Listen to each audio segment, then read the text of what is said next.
Many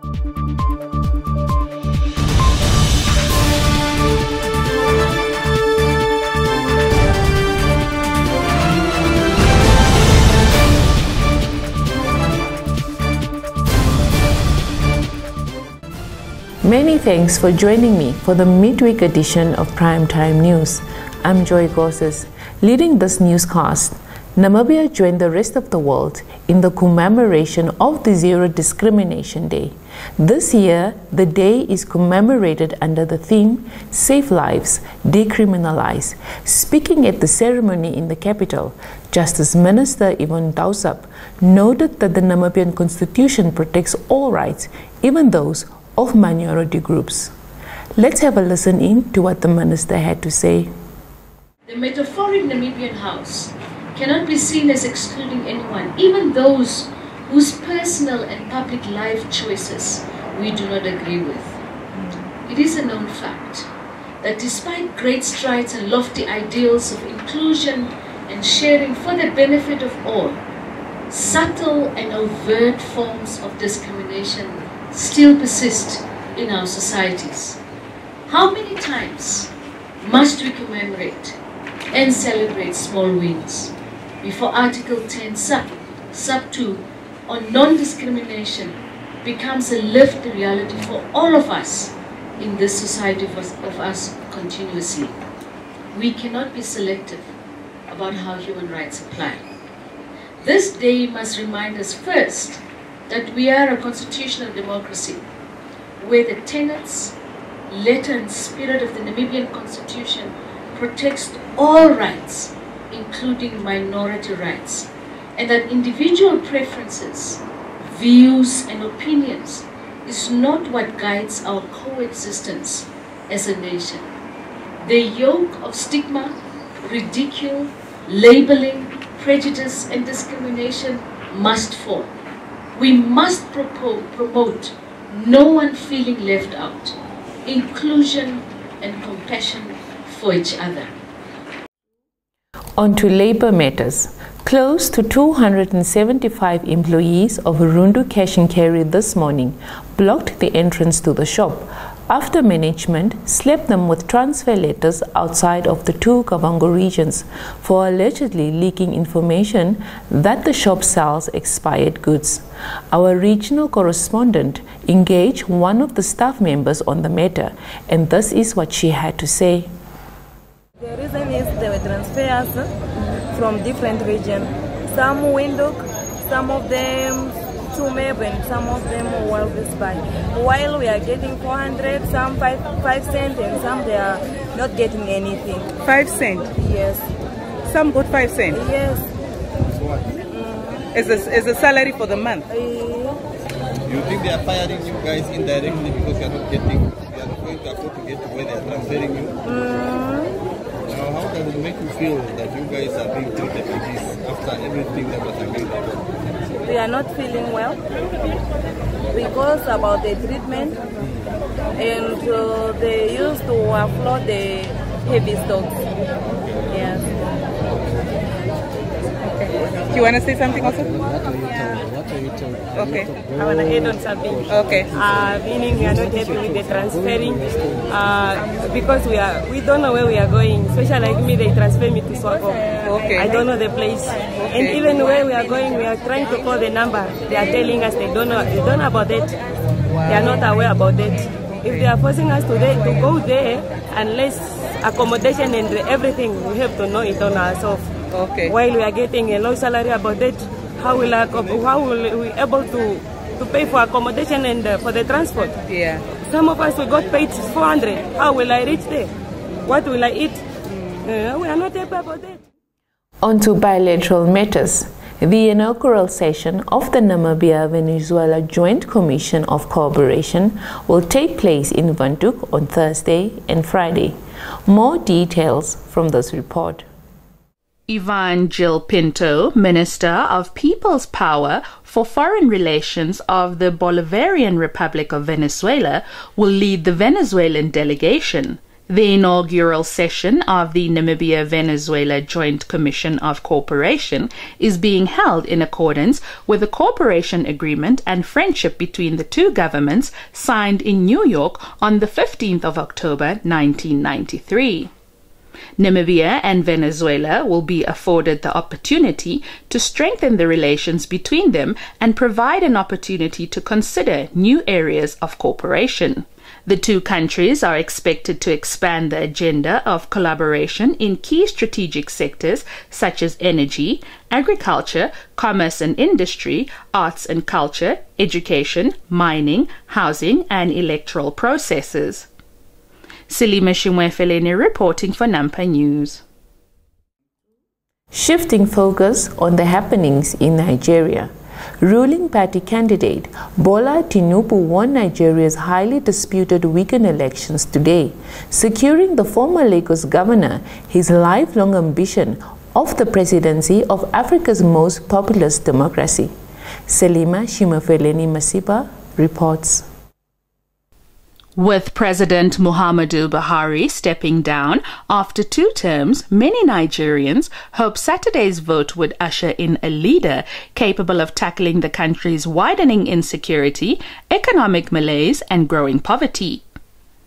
According to final results, Tinubu, candidate for All Progressives Congress Party, won 8.8 million votes against 6.9 million for opposition People's Democratic Party candidate Atiku Abubakar and 6.1 million for Labour Party's Peter Obi. The Independent National Electoral Commission confirmed Tinubu as president-elect after he also secured the required 25% of votes in 2/3 of Nigeria's 36 states and capital. Supporters packed into the APC party campaign headquarters in Abuja, dancing to Afrobeats music to greet Tinubu, who arrived wearing a pale blue traditional robe and red cap.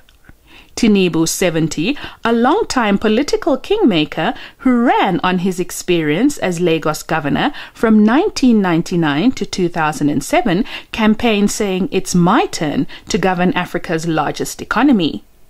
Selima Shimwefeleni Masipa reporting for Nampa News. Stand by for your top roundup.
Welcome to Primetime Buzz, the segment where we bring you the latest updates and insights into business and economics. Leading the segment, the Namibia Statistics Agency today revealed that the long-awaited population and housing census is scheduled to take place in August 2023 and for the first time will be spatially enabled and digital census. More insights from this report. We all know that the 2021 population and housing census was postponed twice, postponed to 2022 and then now postponed to 2023. And that's the reason why we are here to give you an update. And we also know that the census needs to take place every 10 years. And according to the Statistics Act, Section 7, subsection 2D, it says that the Minister of Statistics, which is in our case the head of, or the Director General of the National Planning Commission, needs to determine and gazette the census date, so the actual date that the Director General will do at the later stage. And we also know that the census consists of 3 phases. It's the first phase of planning, the actual enumeration, and then the post-enumeration. Now the planning stage includes the actual planning in the bedroom, or say behind the scene planning the whole project. But then it also includes what we call census mapping, which is a process where people go to each and every infrastructure of the country, and then they will identify whether each infrastructure is a household or maybe a business entity or anything else. On to some regional trade-related statistics. First Rent Namibia economist Rusa Nandako said the Southern African Customs Union receipts will account for 32% of the total revenue for the 2023-2024 financial year, making it the largest source of revenue for the Namibian government. In a statement released by FirstRand Namibia recently, FirstRand Namibia economist Rusa Nandongo said the SACCO revenues are expected to increase by 71.6% from 14.2 billion Namibia dollars in the 2022-2023 financial year to 24.3 billion Namibia dollars in the 2023-2024 financial year. She added that a breakdown of revenue sources shows that SACCO receipts will now account for 32.6% of the total revenue for the 2023-2024 financial year, making them the single largest source of revenue for the Namibian government. SACCO is the oldest custom in the world that was established between Botswana, Eswatini, Lesotho, Namibia, and South Africa. The union allows for these 5 countries to share trade-related customs and excise revenue and for the free movement of goods and services within the union. All customs and excise duties are collected in a common revenue pool and shared among the countries according to a revenue sharing formula. That's where we leave it with the top news for this evening. Stay tuned for the economics roundup, followed by the weather forecast.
Welcome to Sport Planet.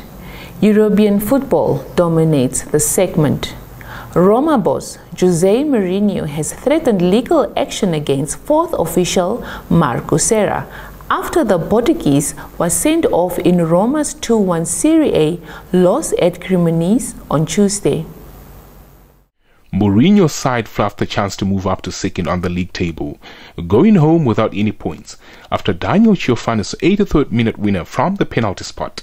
Not for the first time this season, the Roma boss was given his marching orders by referee Marco Piccinini shortly after half-time with his side 1-0 down, following a row on the sidelines with Serra. Mourinho told DAZN he is emotional but not crazy. In order to react the way he did, something had to happen first. He added he needs to understand if he can take any legal action. Reporting for Sport Planet, I'm Michael Madimba. On to the FA Cup. Pep Guardiola praised Phil Foden's work ethic after the England's forwards double strike helped Manchester City reach the quarterfinals of the FA Cup. Foden scored twice, once in each half, to put the visitors in command against Sky Bet Championship side Bristol City before the feat against Kevin De Bruyne's superb late strike sealed a 3-0 victory at Ashton Gate. The 22-year-old has now scored a dozen times during a campaign in which he has not always been in Guardiola's starting 11. Guardiola noted last week he said they don't have any doubts about Phil. He added that the impact of Phil since he has arrived has been flabbergasting. Guardiola says he has been awesome, getting better and better. Reporting for Sport Planet, I'm Michael Madimba. Stand by for your sports roundup.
This concludes Primetime News for tonight.